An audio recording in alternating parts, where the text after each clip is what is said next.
YouTube, what's going on? It's T90 and I am back.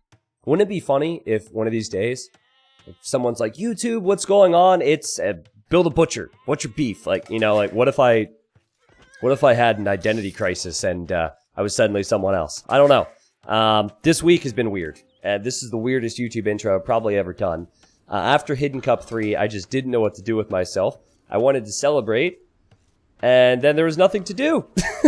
Because everyone's quarantined, so I hope you guys have been well.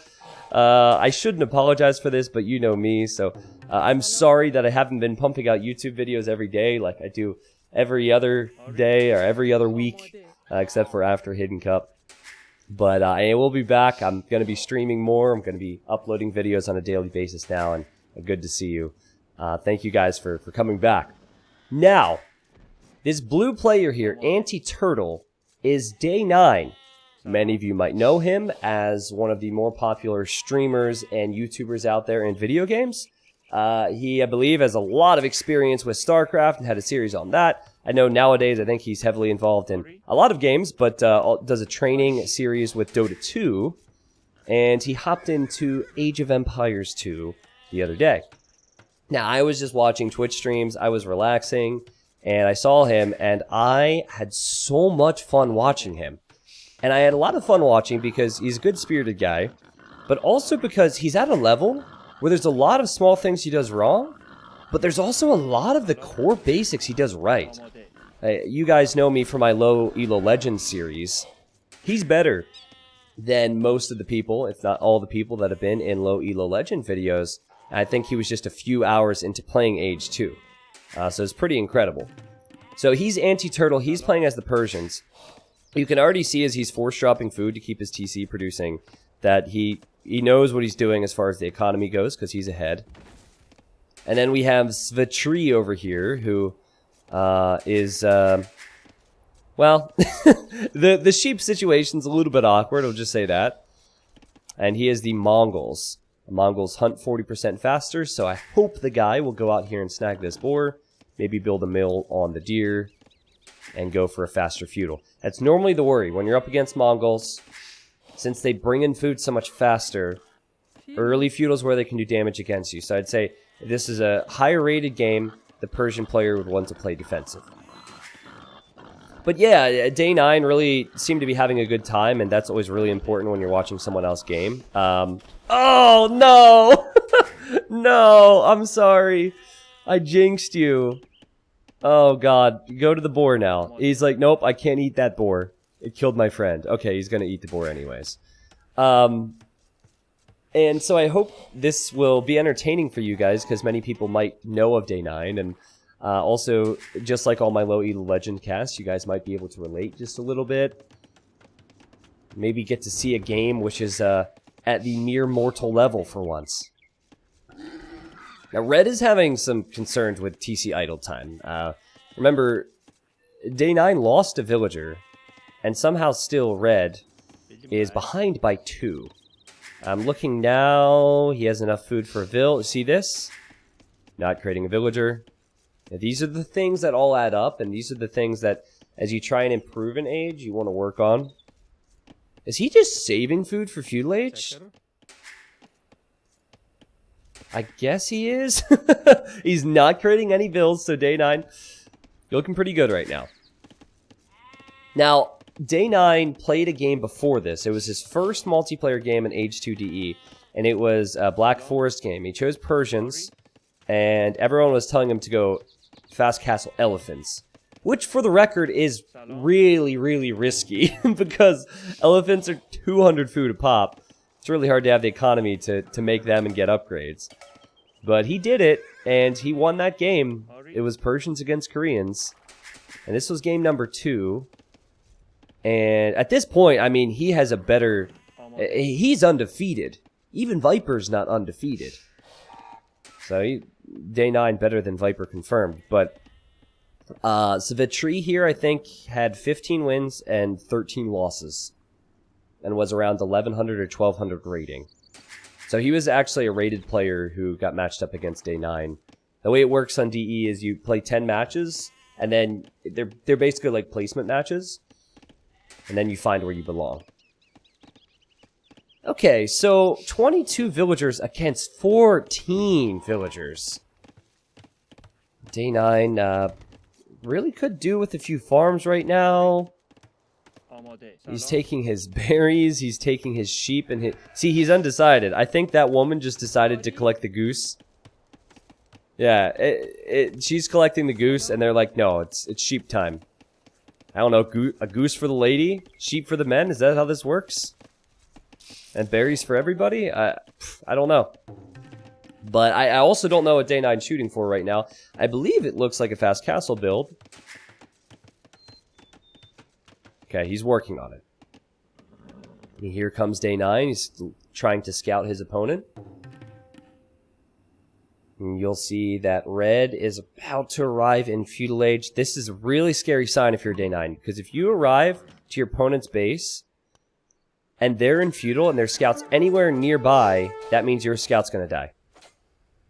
He decides to attack that ville. Now, that ville is loomed. A Dark Age scout cannot kill a villager that is loomed. It'll get close, but it will not kill it. Yeah, and this is the worry. So, red has extra speed and attack on his scout. The best thing Day9 can do, I guess he doesn't realize. He's going to try and run away, but there's no way he could ever escape there. The best thing for him was to do what he kind of did and take some damage off the scout. Now, I'm really fascinated by how red is playing this. A lot of people, they'll take all the hunt they can when they're Mongols. So they would mill the deer, which I would suggest doing. And they'd also take their second boar. And he scouted a large portion of this map, but he has not taken his second boar. So there's hundreds of food out there that he could hunt quickly, and he's not taking it. And with that food, normally with Mongols, you then make scouts. He's also not going for that. Instead, he wants to go for archers. Now, it really hurts when you're in Day9's position, because you are going for high-risk, high-reward strategy. When you play heavy with eco like this, and you don't make military, and you don't go to Feudal Age fast, then you're exposed. So, for all he knows, there could be 5,000 men-at-arms on the way to his base, and he has no clue. He's completely blind to it. Whoa, guys! Look at the mini-map for a second. Look at the mini-map. It looks like a face. It looks like a face. You got the barracks and the archer range are the eyeballs. The gold is the mouth. Someone needs to tweet me with this. We need to, we need to remember this moment here. I remember, we used to say that certain map looked like pants in Hidden Cup. And somebody sent me some examples of that. What was the other one? There's pants and there was... Oh, Geodude! Arena maps looking like Geodude. Yeah, I remember. Good times. Alright, well, can Day9 get to Castle Age? He's in Feudal now. He's still creating vills. Red seems to have, all of a sudden, put a lot of focus back onto creating villagers, so he's still behind. It's not so good to be behind, but at least he's making some military. Getting fletching? Okay, so the thing about archers, you really shouldn't attack without fletching. Skirmishers, you could use them defensively against spears, or you can use them defensively against archers, and they're okay without fletching. Like, there's situations where you can justify that. But getting a fletching upgrade is huge if you're looking to go for an archer attack. Normally, you're going to want to wait for 5 archers with fletching before you attack. But, you know, whatever floats your boat here.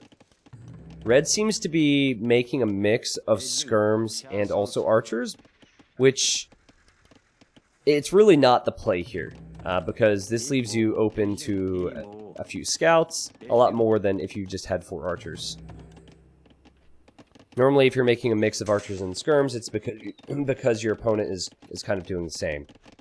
But man, the economy looks to be much better for Day9 at the moment. Now, the walls, or the lack of walls, I don't really get. You know, you could wall here, right? As he hasn't scouted, you could wall here. So still, if Red were to show up, he's going to be in trouble. But his eco's looking pretty balanced. He knows he needs 800 food. He knows he needs 200 gold to go to Castle Age. As I said before, I'm impressed. He needs 2 buildings before he can go to the castle age. He has a stable and he has an archer range. So instead of going stable blacksmith and streamlining things where he can get, make some knights and then with a blacksmith get upgrades, he instead is, I guess he wants a mix of units. Alright.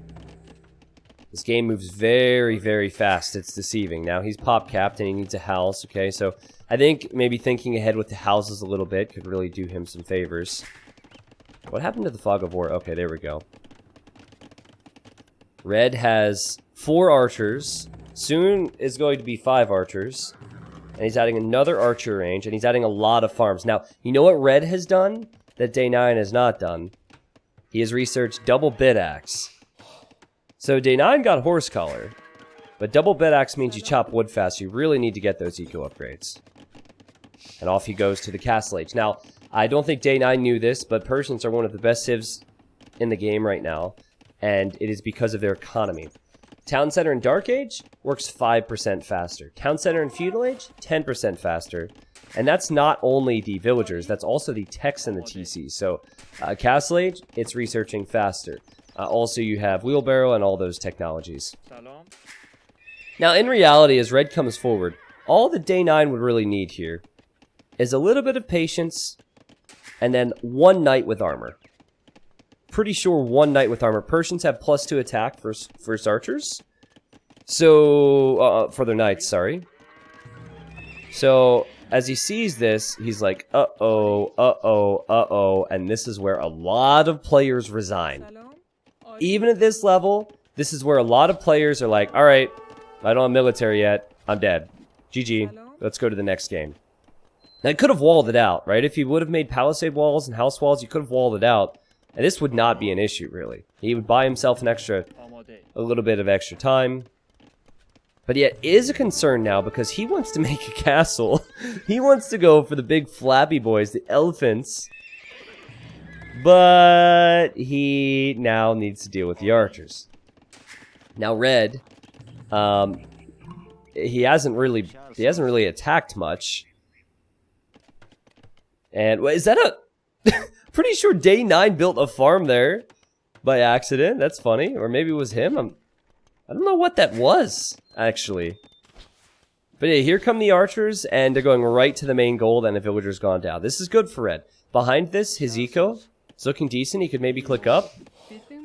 Again, great position for Red. So it really depends on the player. I feel like at higher levels, players are going to run after more villagers, move all around. Maybe if Red's going to struggle doing what he needs to do at home, what he could do is he could just sit right there in that 1 tile gap with his ranged units. But yeah, here comes a knight. Like I said, Persian knights get extra attack versus archers. But it doesn't have any upgrades. Now, Day9 did save that. He did realize the situation. He has a lot of idle time. Now, was the tower necessary? No, not really. This is a panic tower from Day9. He did need to run away, right? And then run back. Red needs to get to Castle Age, but 3 knights...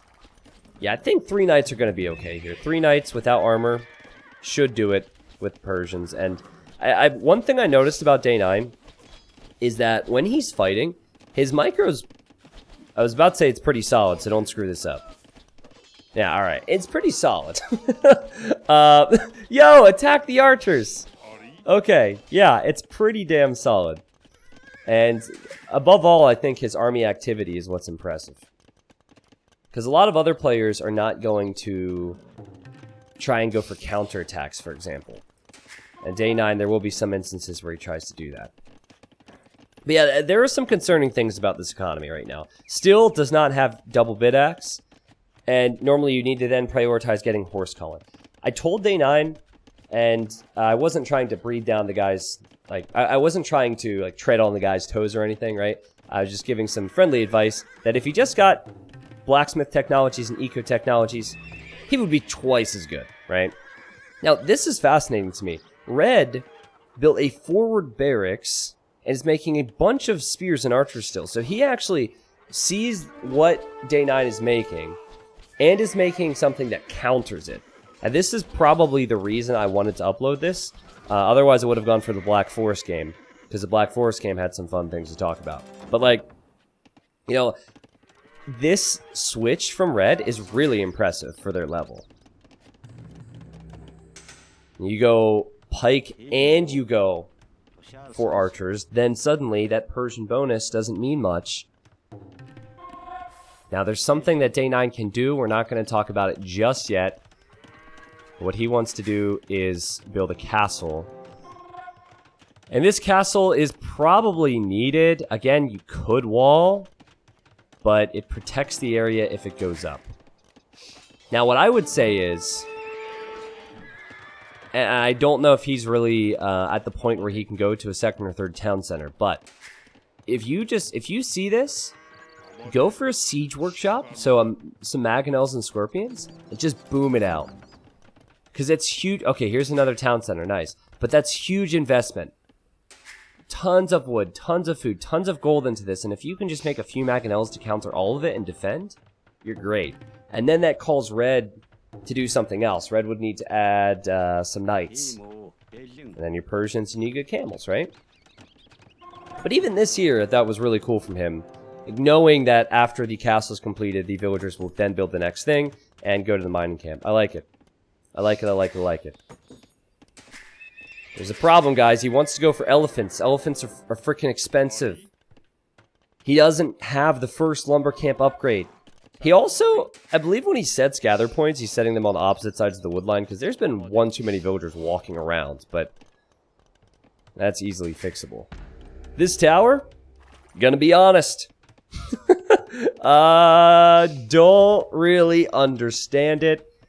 I think he sees the gold, and I think he sees the stone, and he thinks that this is a vulnerable area. You can just garrison in the town center, though, my friend. But Red, it took him some time to muster up the courage to go fight, and now when he arrives, he's like, oh shoot, there's a castle there. Now what do I do? It's a good question. What does he do? Now, he is doing a much better job of keeping his villagers producing right now. So he's on 2 town centers producing. Pretty solid economy. He also has the attack upgrade in the spears. Does not have Bodkin arrow yet on his archers. He wants to go for rams. So the try-hard play, the meta play is definitely not to go for ram push here. Especially against castle, especially against Persian town centers which have extra HP. If you've never heard of Persians before, if for some reason YouTube recommended this video because of Day9, you're probably getting the idea that Persians just have a lot of bonuses going their way. Look at this, though. This is what I mentioned earlier. This is sick.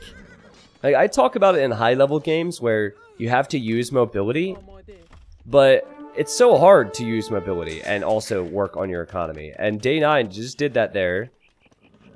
And now Red's got to be thinking, oh, well, what do? I have to send units back. There's a massive amount of idle time. That's really good. Run in, hit, run away. He is getting armor right now on his knights. This will be the first blacksmith tech of the game for him. And that also applies to the elephants he's making. Look at them, man. Oh, man.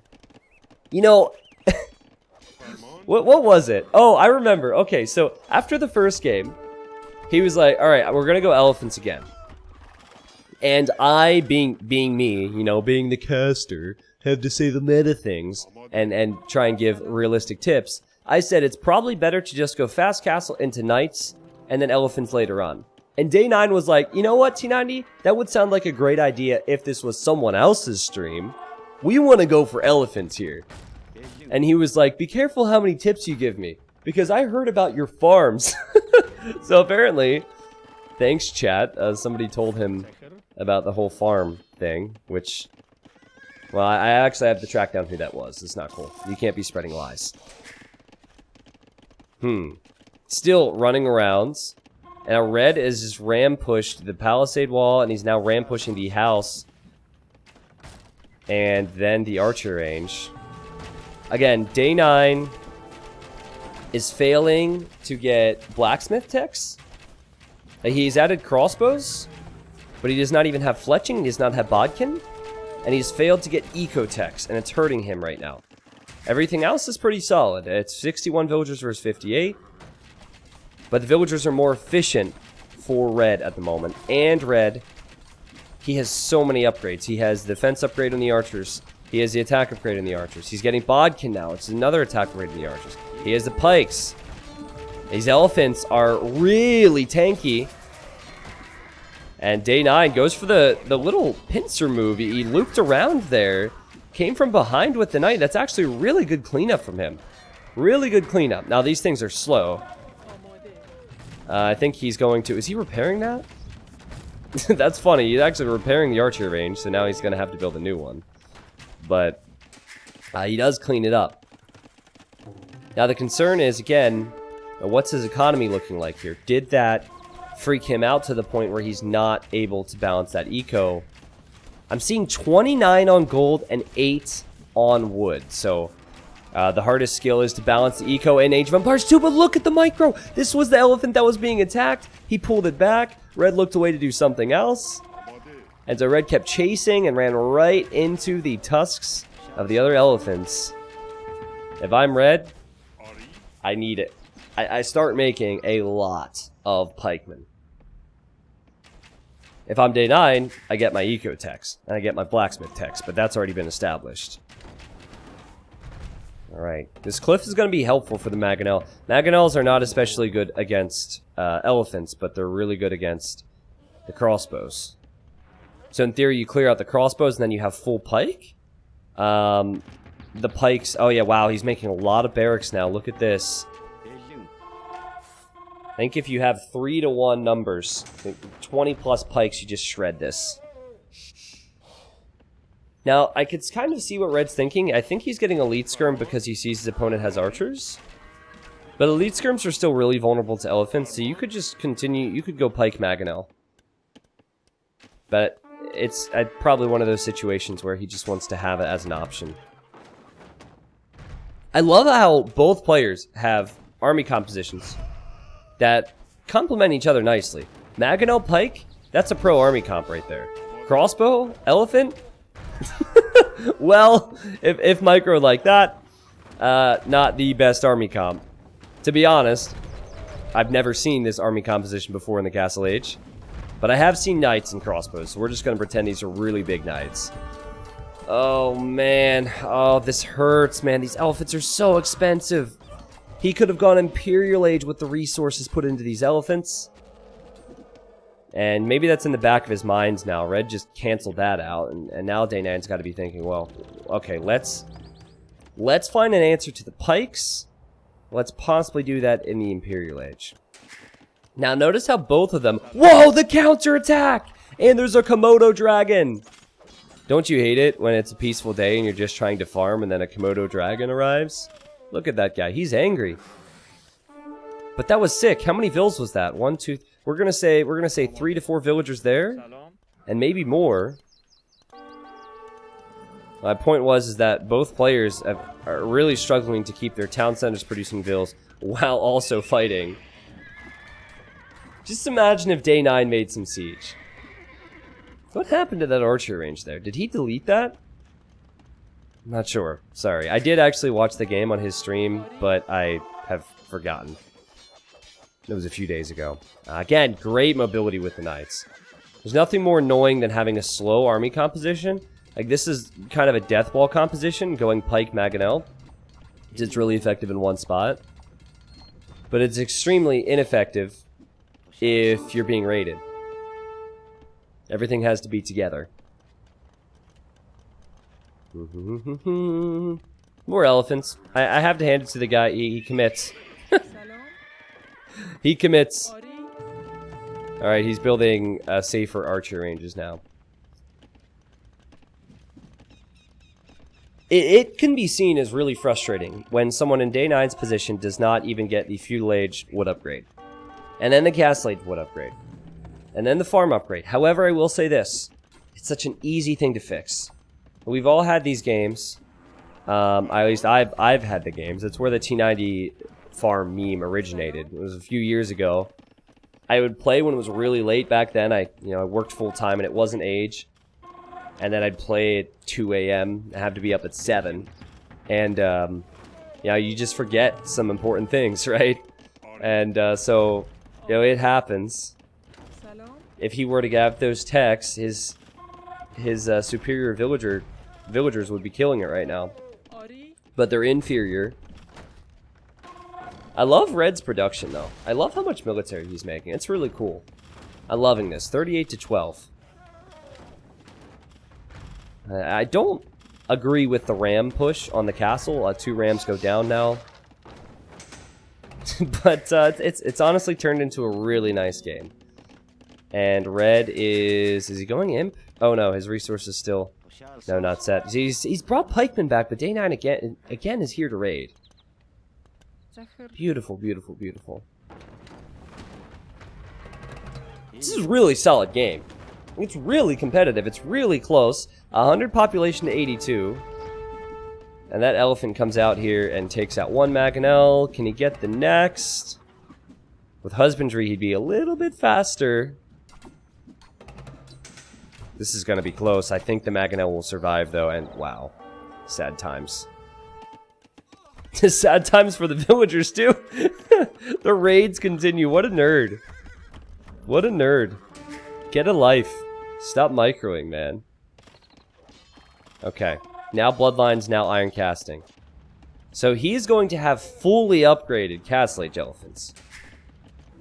But he's not on his way to the Imperial Age because he's put so many resources into the elephants. Now, if he gets elite skirms with upgrades and elephants, he can wipe this. And hopefully he'll do it before Red gets Imperial Age upgrades. But yeah, he can wipe it. In fact, just skirmishers can wipe this. Doesn't have the upgrades just yet, though. 68 villagers seems to be the magic number. Come on, Day9, make one more. Make one more for the memes, man. And Svitri, he's starting to make some Mangadai now. Now, Mongol late game is all about the Mangadai. It's one of the best unique units in the game. It's really hard to get to. You could say the same about the elephant, actually. But this seems to be the proper time to make that transition. Now, if you had some Scorpions, you had some Mangonels mixed in with Day9's composition, it'd be really good. I think he's sending her forward. She actually has food in her hands. He maybe wants to build some siege in the middle. But she goes down. Red also has the ballistics upgrade, so his units are not going to miss. And, okay, the skirmishers only have 5 range. The Mangonel has 7 range. Red, get a hit on the ranged units. Oh, it's a big hit. It's a big hit. Can he get one more? He does. And now Day9, we've seen this before. The elephants are just not doing it. Lack of upgrades on the skirms, and honestly, really good composition and micro from Red. Really good work. So now that he's in the Imperial Age, he's making a Treb. Still, Day9, I think at this point he really started to realize he was kind of in a rough spot, but he's not on his way to Imp yet. Now, up to this point, it has been a good game. It has been a solid game. You guys have got to see the back and forth. You understand the pros and cons of every decision these players have made. But this is about to get a whole lot more interesting. That's all I'm going to say. Now, again, really sick that Red does this. I don't talk about this a lot in Low Elo Legends, but this is what I like to do. If you want to build a castle to secure a hill and secure a resource, which is what you should be doing, you place the mining camp, then place the castle, and then after the castle is completed, if the mining camp is still partially built, the villagers will just automatically go to finish building that, and then go stone mining. You can do that with anything. You can do that with lumber camps, you can do that with mining camps, but it's a great way to not have to look back here. It's very efficient. Alright, Day9's really starting to freak out now. Lots of archer ranges back here. He's going to make crossbows. Still realizing that he needs to have some range to deal with the pikes, which is good. Mongols do not get halberdiers, so if these are upgraded units in the next stage, could be solid. I feel like losing this castle is a blessing, because the elephants have just not worked. So him losing this castle means that he's going to save food and try and go to the Imperial Age. I hope. He actually has had more farmers. I can't wait to look at the achievements at the end and see. He did get the double bid axe upgrade, by the way. Red is still ahead of him with those eco upgrades, though. He has the Castle Age farm and wood upgrade. Also producing the manga dye. He's still missing a lot of upgrades on them, but I like the position of the castles for Red. I like how he's playing this. I like how he's protecting the Treb. Maybe he wants to raid now. He really does have a nice lead. Now Thumbring has come in. Thumbring is a nice upgrade for the crossbows. Fire a bit faster, a bit more accurate. Still need to get ballistics in the university. Still need to get attack and armor. 20 more food, and Day 9 will be on the way to the Imperial Age. This is still very winnable for him. There he goes. So, this is the highlight of the game for me. He is on the way to the Imperial Age. I'm sorry that I just realized that everything's blacked out at the bottom left. I'm sorry about that. I actually have a fix for that. I can't fix it for this video. But Persian town centers, 4,800 HP, double the HP of other town centers. However, if Day 9 does not have the mass to kill this Treb, this could be trouble. It's at 43% now. Again, it's kind of blacked out on my other scene, which for whatever reason I'm not using for this. It fixes that issue. The issue still exists for me, thanks to E, but will not exist for you. So he's thinking, alright, let's make some elite skirms. Let's start getting upgrades. He's starting to really kick it into high gear now. He's only 20 population behind. He does need to run away, but he still has resources. He still has eco. He's going to castle here to protect that area. The town center. If the town center goes down before he reaches the Imperial Age, he'll get the resources back, but he will not be an imp, and he so badly needs it. Look at this. Look at this. He can take another hit. He can only take one more. 96, 97, 98, 99! He loses his imp TC! Like, how unlucky is that? We could talk about the eco upgrades or the lack of eco upgrades, the lack of blacksmith upgrades. But my god! Like, I've seen 98% before, but 99.9%. It was on 99% for an hour there, it felt like. Oh, man. Well, he didn't have momentum. He certainly doesn't have it now. And Red has the elite manga dye. He's getting the upgrades. That's been a theme throughout this game. Honestly, he's over-microing here. I think just a patrol in with the pikeman in front is completely fine. He's doing a really good job, and poor Day 9. He's on his way to imp again, but what's he going to have left by the time he gets there is the question at this point. Reds also has the Vil lead, while things are a bit more efficient for him, and he has one of the best units in the game right here. Day 9 creamed his opponent in the Black Forest game, his very first game. That one's not going to come to YouTube. This is the second game, and it just had too many fun things to talk about. It also was a lot more competitive. Game 1, he was too strong almost. And Game 2, even though he lost, I think it's amazing how good he is.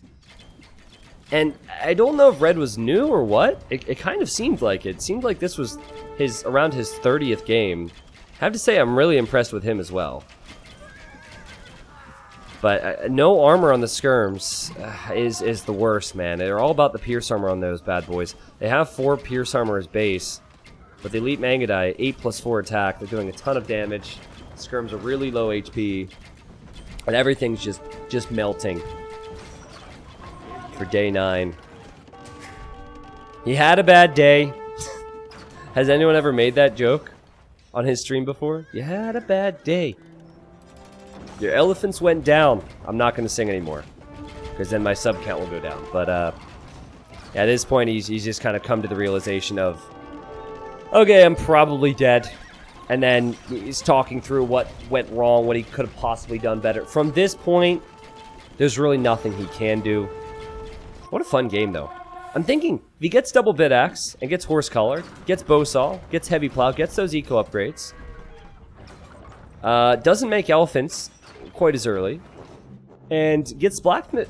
Actually, he could have made those elephants at the time he did in this game and been fine if he got the ranged unit upgrades, or just went for Mangonel defense. Good composition from Red, good aggression from Red. I love that red line. I love how he kept his foot on the gas, and what a good game. So this is officially my first YouTube video since Hidden Cup 3. I probably mentioned it at the start, but I'll be back in full swing uploading one video a day. I think tomorrow's upload is going to be Low Elo Legends. I did stream this weekend, and there was a ton of good Low Elo Legend games, so we might have quite a few this week coming for Low Elo Legends. And I will also be uploading expert games, as always, and basically getting back into my normal swing of things. I'm going to be honest with you guys, it's going to be... the schedule might be kind of all over the place over the next 2 weeks for me, if you're someone who watches the streams.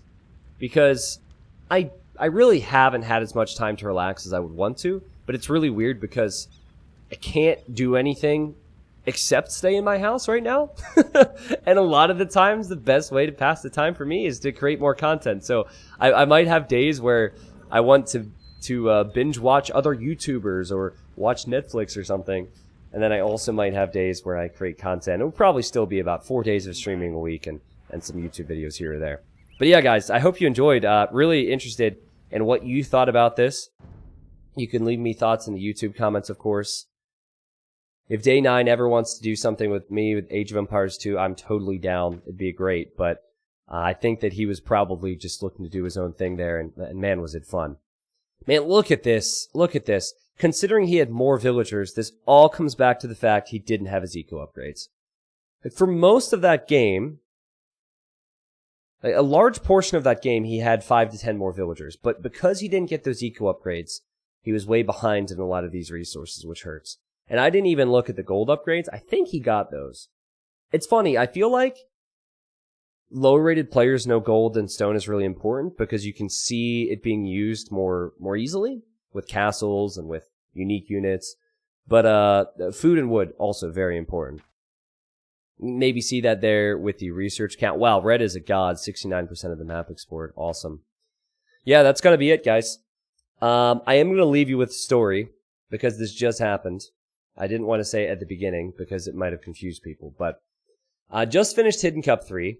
And still doesn't feel real to me, but we had over 50,000 people watching live on the final day, which is, forget that even being an Age of Empires 2 record. That puts Age of Empires 2 in a very special spot as far as all-time peak viewership is concerned on Twitch. Really proud about that. And I did tell my family a couple weeks beforehand, like, listen, if you're trying to call, I'm going to be working on things and prepping things. It's happening these days. And for the most part, my family doesn't really watch the stream, except for maybe my brother. They're just not really gamers, and they don't really like to watch video games.